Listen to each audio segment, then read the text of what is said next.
Para sedherek ingkang dipun kasihi dening Gusti Yesus Kristus, mugi siramatipun Gusti Yesus Kristus tansah wonten ing panjenengan sedaya.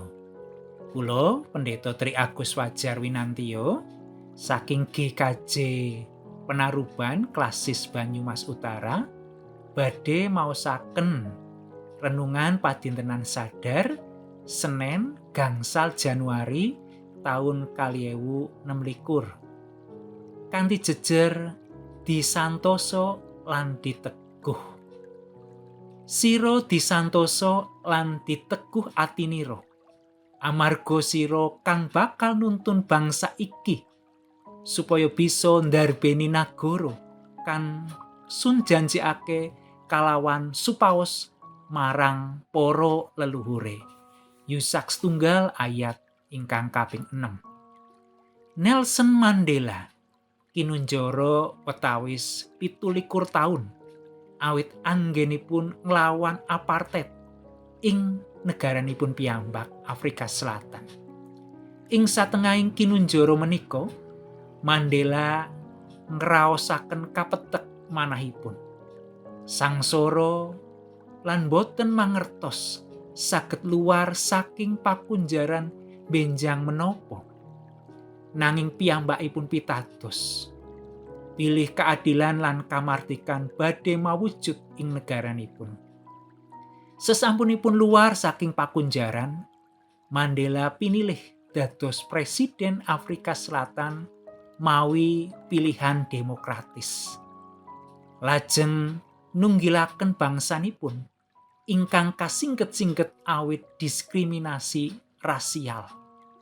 Mandela nate ngendika, "Saya telah belajar bahwa keberanian bukanlah ketiadaan rasa takut, tetapi kemenangan atasnya." Cariyos Mandela nggambaraken pepenget ingkang kaserat ing kitab Yusak setunggal ayat 6. Sesampunipun Nabi Musa sedo, Yusak katimbalan mimpin bangsa Israel mlebet ing tanah prasetyang. Tanggel jawab menika awrat, awit sak sisi mimpin bangsa ingkang asring balelo ugi ngadepi bangsa Kanaan ingkang boten gampil katelukaken. Sanajan Gusti Allah boten nedahaken margi ingkang gampil, ananging paring prasetyan badhe nuntun lan nunggil dhateng Yusak.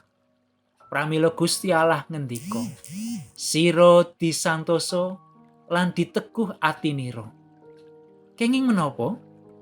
Awit manah ingkang santosa lan teguh menika dados dasar anggenipun nglampahi timbalan ingkang boten gampil. Kados dene nalika kita nglampahi lan nindakaken ayahan menapa kemawon, menawi manah ingkang santosa lan teguh, kita badhe nampi kegiatan kangge ngrampungaken ayahan. Kosok wangsulipun menawi anggen kita kebak ing pamangu-mangu, boten badhe nampi woh kados ingkang kita angen-angen. Ing gesang menika nalika nglampahi gesang lan nindakaken ayahan, kita asring nglampahi tantangan lan perkawis ingkang awrat. Mbok pilih tuwu raos ajrih lan mangu-mangu ing manah. Ananging lumantar pangandika menika, kita mangertos bilih Gusti Yesus badhe tansah nganti ing saurting gesang kita. Awit saking menika tansah disantosa lan diteguh atinira. Sampun ngantos kebak ing pamangu-mangu. Mekaten para sedherek, mugi Gusti tansah berkahi kita sedaya.